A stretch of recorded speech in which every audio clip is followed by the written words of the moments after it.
Halo semuanya, kenalin nama aku Clara Liani Tampubolon dengan NIM C1C020011, seorang mahasiswa Prodi Akuntansi Fakultas Ekonomi dan Bisnis dari Universitas Jambi. Jadi di sini aku akan mempresentasikan tentang materi filosofi riset dalam bidang akuntansi perilakuan. Video ini merupakan tugas dari mata kuliah akuntansi perilakuan dengan dosen pengampu yaitu Bapak Dr. Wirmi Eka Putra, SE, MSI, CIKNR, CSRS. Baiklah, langsung saja disimak materi berikut sekiranya dapat menambah pengetahuan kalian. Oke, jadi yang pertama mengenai filsafat. Filsafat merupakan disiplin ilmu yang berusaha untuk menunjukkan batas-batas dan ruang lingkup pengetahuan manusia secara tepat dan lebih memadai. Pengertian filsafat sendiri bisa dirincikan. Yang pertama adalah filsafat merupakan sekumpulan sikap dan kepercayaan terhadap kehidupan dan alam yang biasanya diterima secara tidak kritis. Yang kedua, filsafat adalah suatu proses kritik atau pemikiran terhadap kepercayaan dan sikap yang sangat dijunjung tinggi. Kemudian yang ketiga, filsafat adalah usaha untuk mendapatkan gambaran keseluruhan. Yang keempat, filsafat adalah sebagai analisis logis dari bahasa serta penjelasan tentang arti kata dan konsep. Dan yang terakhir, filsafat adalah sekumpulan problem yang langsung mendapat perhatian dari manusia dan yang dicarikan jawabannya oleh ahli filsafat. Adapun karakteristik filsafat, yaitu mengacu pada 3 konsep pokok persoalan filsafat bercorak sangat umum, persoalan filsafat tidak bersifat empiris, dan menyangkut masalah-masalah asasi. Katsoff menyatakan karakteristik filsafat dapat diidentifikasikan sebagai berikut. Yang pertama, filsafat adalah berpikir secara kritis. Yang kedua, filsafat adalah berpikir dalam bentuk yang sistematis. Yang ketiga, filsafat menghasilkan sesuatu yang runtut. Yang keempat, filsafat adalah berpikir secara rasional. Dan yang kelima, filsafat bersifat komprehensif. Jadi, berpikir filsafat mengandung makna berpikir tentang segala sesuatu yang ada secara kritis, sistematis, tertib, rasional, dan komprehensif. Metodologi filsafat. Metode dasar untuk penyelidikan filsafat adalah metode dialektika. Filsafat berlangsung dengan mengikuti dialektika argumentasi.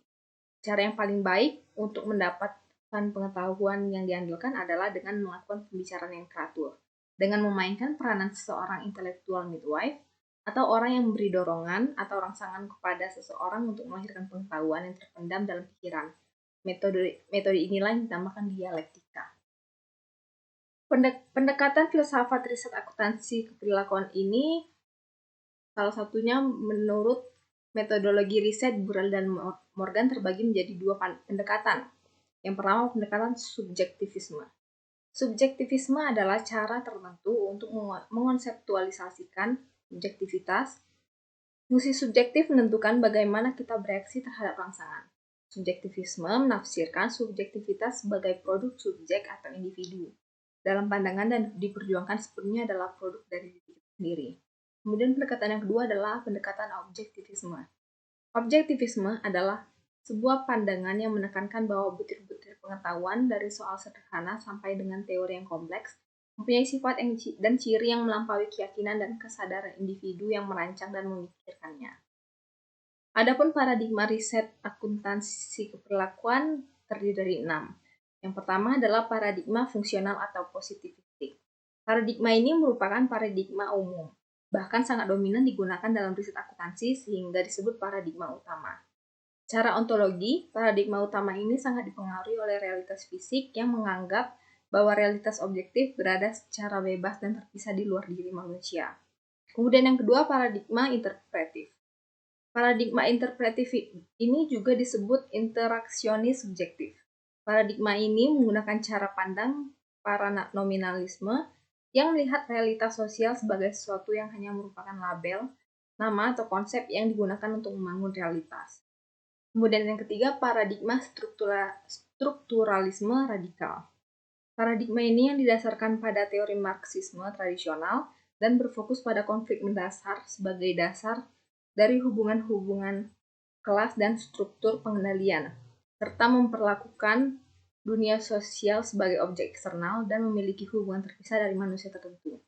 Kemudian yang keempat ada paradigma humanis radikal.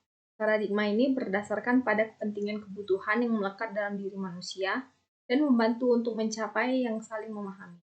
Yang kelima, kemudian ada paradigma postmodernisme. Menurut paradigma ini, kebenaran itu tidak bisa dibayangkan. Oleh sebab itu, setiap manusia harus aktif untuk membangun kebenaran itu sendiri. Lalu yang terakhir, paradigma akuntansi kritis. Paradigma ini berkaitan dengan proses teknis penilaian, di mana penilaian didefinisikan sebagai nilai objektif yang didasarkan pada konsep ekonomi marginalis.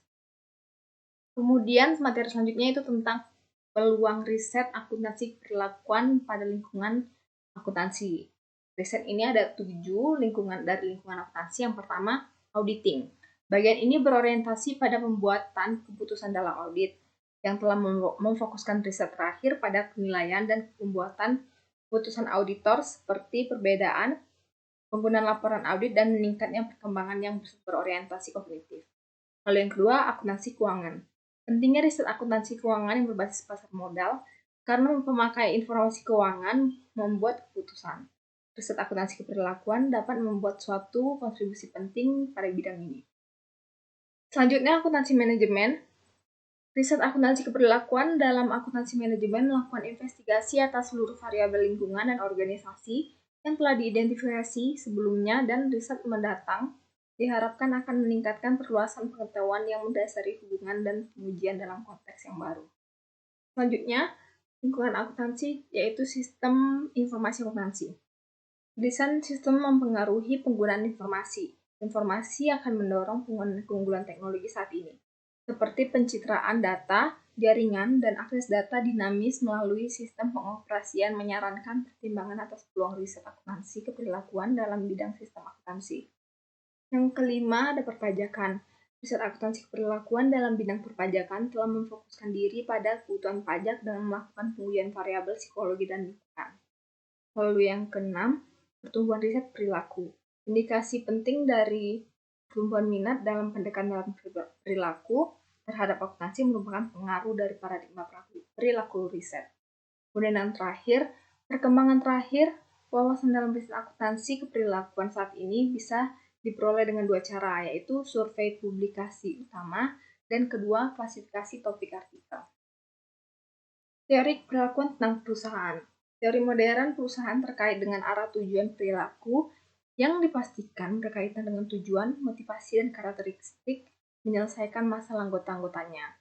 Adapun tujuan organisasi akan dipandang sebagai berikut. Yang pertama, hasil pengaruh dari permulaan proses antar peserta organisasi. Yang kedua, tentu batas pengambilan keputusan perusahaan dan penyelesaian masalah aktivitas. Yang ketiga, perannya di dalam sistem pengawasan internal adalah untuk memotivasi peserta. Dan materi yang terakhir tentang wawasan untuk masa depan. Masalah utama di masa mendatang adalah pendanaan untuk riset ini akan berkurang jumlahnya. Saat ini, kantor akuntan publik yang termasuk dalam The Big Four di Amerika Serikat kurang mendukung riset akademik dibandingkan di masa lalu. Banyak universitas yang pada umumnya memiliki pengalaman pencatatan anggaran akan menunjukkan penurunan sumber yang memberikan dukungan terhadap riset. Oleh karena riset keperilakuan saat ini cenderung menjadi lebih mahal dibandingkan dengan usaha akuntan, maka akan terasa lebih sulit melakukan pekerjaan tersebut. Baiklah, sekian presentasi dari saya. Jikalau ada kesalahan mohon dimaafkan. Terima kasih bagi yang sudah nonton dan sampai jumpa di lain kesempatan.